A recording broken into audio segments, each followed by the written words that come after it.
नमस्कार विद्यार्थी मित्रांनो, सर्वप्रथम स्पर्धा परीक्षा राज्यशास्त्री या यूट्यूब चॅनलमध्ये आपलं सर्वांचं स्वागत आहे. आज आपण विद्यार्थी दशेमधील कार्य या घटकाच्या संदर्भात माहिती घेणार आहोत. आपण विद्यार्थी दशेमध्ये बरेचसे निर्णय घेतो. आपल्या ज्या काही सुट्ट्या असतात त्या सुट्ट्याचा चांगला उपयोग व्हावा या दृष्टीने आपण काही गोष्टी हाती घेतो, परंतु काही कारणाने त्या गोष्टी आपल्या पूर्ण होत नाही, तो विचार आपला पूर्ण होत नाही. अशा वेळेला आपल्याला काय करायचं, त्याबाबतची माहिती आपल्याला पाहिजे. नवनवीन गोष्टी आपल्याला सुचाव्यात आणि आपली जी काही विद्यार्थी दशा आहे ही चांगल्यात चांगल्या पद्धतीनं पुढे जावी, असा यामागचा मुख्य दृष्टिकोन आहे. तसा आपलं हे स्पर्धा परीक्षा राज्यशास्त्र चॅनल आपल्यासाठी या सर्व बाबीवर भर देतच असते. मात्र तुम्ही जर या चॅनलवर कनेक्ट राहिला तरच या गोष्टींची माहिती तुमच्यापर्यंत पोहोचणार आहे. त्यासाठी सर्वप्रथम हे चॅनल सबस्क्राईब करून घ्या, आलेलं बेल आयकॉन प्रेस करा. सर्व विद्यार्थी मित्रांना हे व्हिडिओ शेअर केले की अशाच नवनवीन गोष्टी तुमच्यापर्यंत घेऊन येतात.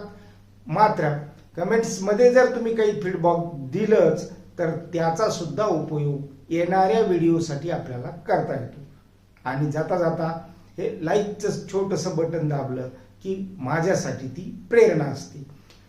आपल्या सर्वांनाच ज्या काही सुट्ट्या आहेत त्या सुट्ट्या कशा घालवायच्या हा कधी ना कधीतरी प्रश्न पडलेलाच असतो. मात्र त्या प्रश्नाचं उत्तर काय आहे हे आपल्याला कधीही समजलेलं एक न समजलेलं कोड आहे असं आपण गृहीत धरा. मात्र याच्यामधून जर आपल्याला मार्ग काढायचा असेल तर आपल्या ज्या काही सूचना आहेत, आपला जो काही विचार आहे, या आपल्या अंतर्मनापर्यंत तुम्ही जर घेऊन गेले तर निश्चित त्या प्रश्नाचं उत्तर सुद्धा स्वतःला सापडेल. मग प्रथम काय करायचंय तर प्रथम आपल्याला आपल्या सुट्ट्या कशा घालवायच्यात यावर थोडासा विचार करायचा आहे. कारण 1 महिना, 1.5 महिना, 2 महिने म्हणजे हा जो काही कालखंड असतो तो कालखंड आपल्या जीवनामधील महत्वाचा असतो. तोही विद्यार्थी दशेमध्ये म्हणजेच 18 to 23, 24, 25 पर्यंत, म्हणजे हे जे काही वर्षाचा जो काही कालखंड आहे तो कालखंड हा या विद्यार्थी दशेमध्ये फार महत्वाचा असतो. कारण आपल्या व्यक्तिमत्वाचा जो विकास आहे तो याच 18 ते 25 या कालखंडात होणार असतो. त्याच्यावर त्याच पद्धतीचे संस्कार होणे सुद्धा महत्वाचे असते. मग अशा संस्कारासाठी वर्षभर अभ्यासाच्या कालखंडामध्ये आपल्याला वेळ मिळत नाही, तो सुट्ट्याच्या कालखंडामध्ये वेळ मिळावा आणि आपण त्यामधून वेळ काढून या 2 गोष्टीवर आपलं लक्ष केंद्रित करायचंय. म्हणजेच आपल्या जे काही लक्ष्याची प्राप्ती करून घेण्यासाठी आपल्याला या 2 गोष्टी करायच्या. त्या कोणत्या आहेत तर त्यामधील पहिली जी काही गोष्ट आहे ती आपले एक जे लक्ष्य आहे ते फिक्स करायचं. आपलं काय लक्ष्य आहे तर मग ते आपण जे काही मनामध्ये धरलेलं असेल, आपल्याला ज्या गोष्टीचं अट्रॅक्शन असेल, आवड असेल, ती गोष्ट एकदा मनामध्ये आपण पकडली तर आपल्याला तिथपर्यंत जाण्यासाठी कोणकोणत्या गोष्टी आवश्यक आहे हे सुद्धा सुचते. त्यासाठी आपल्याला स्वतंत्र वेळ काढण्याची गरज पडत नाही.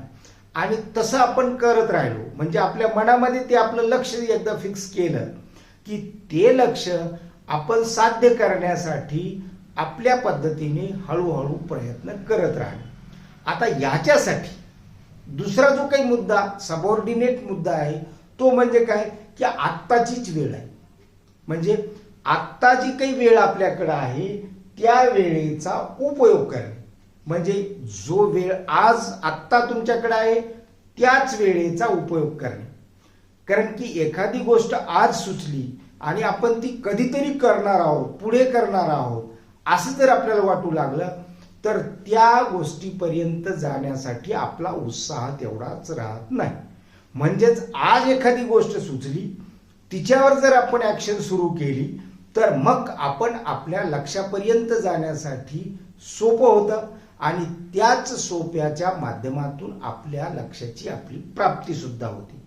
म्हणजेच काय तर मग आपण स्पर्धा परीक्षेचं लक्ष धरलं किंवा इतर कुठल्याही परीक्षेचं लक्ष जर धरलं तर त्या लक्ष्यापर्यंत जाण्यासाठी आज आत्ता ताबडतोब या सूचनाचं ग्रहण करा आणि त्याच्यावर अंमलबजावणी करा, म्हणजेच आपल्या लक्ष्याची प्राप्ती आपल्याला होऊन जाईल. तीही विद्यार्थी दशेमध्ये आपलं जे काही डिसिजन मेकिंग आहे ते सुधारण्यासाठी ती मदत करणार आहे.